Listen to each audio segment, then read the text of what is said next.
তাকবীরে তাশরিক হচ্ছে আল্লাহ সুবহানাহু ওয়া তাআলার তাকবীর, তাহলিল ও তাহমিদ সম্বলিত একটি বাক্য, যে বাক্যটি বছরের নির্দিষ্ট দিনে পড়ার কথা বলা হয়েছে।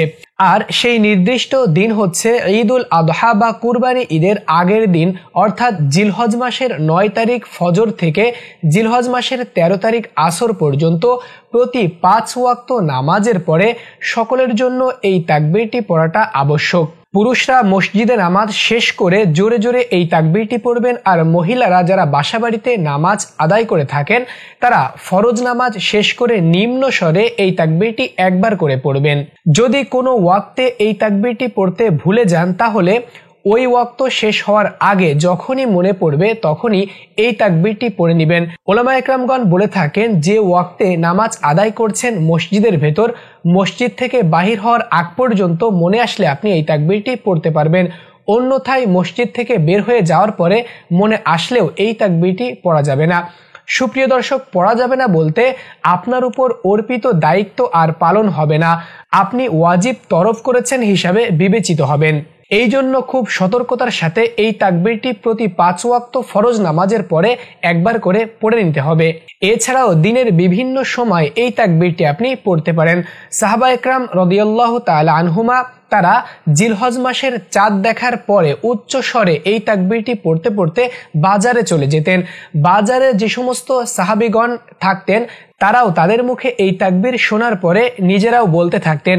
সুপ্রিয় দর্শক, এ থেকে আমরা জানতে পারি এই তাকবীরটি যে কোনো টাইমে পড়া যায়, তবে জিলহজ মাসের 9 তারিখ ফজর হতে জিলহজ মাসের 13 তারিখ আসর পর্যন্ত 5 ওয়াক্ত ফরজ নামাজের পরে এই তাকবীরটি পড়াটা আবশ্যক।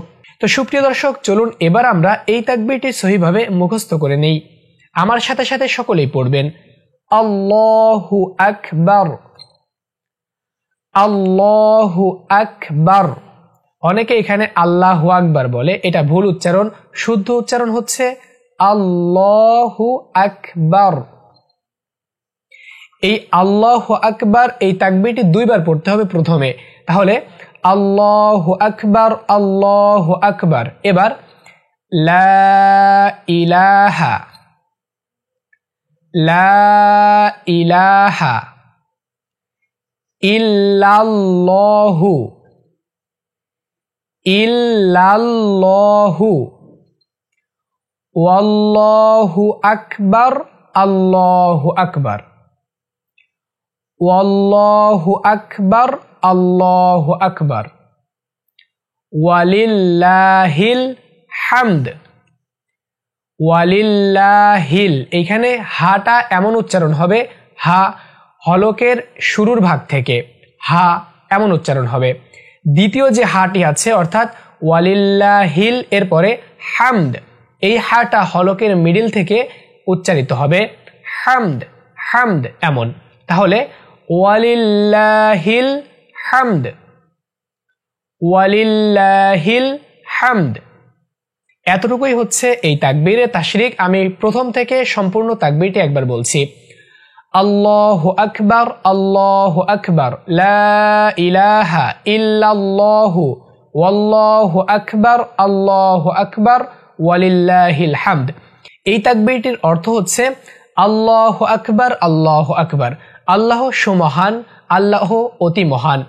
লা ইলাহা ইল্লাল্লাহু, নেই কোনো মাবুদ একমাত্র আল্লাহ ছাড়া। ওয়াল্লাহু আকবার, আল্লাহু আকবার, অতঃপর আল্লাহই মহান, আল্লাহ সুমহান।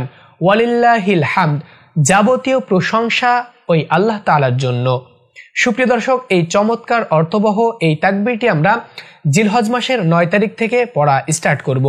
তো এতটুকুই ভিডিও কেমন লেগেছে আজকের ভিডিওটি নিচে কমেন্ট বক্সে কমেন্ট করে জানাবেন। সম্পূর্ণ ভিডিও জুড়ে আপনাদের সঙ্গে ছিলাম আমি সাব্বির হোসাইন, আপনি দেখছিলেন বাহক টিভি।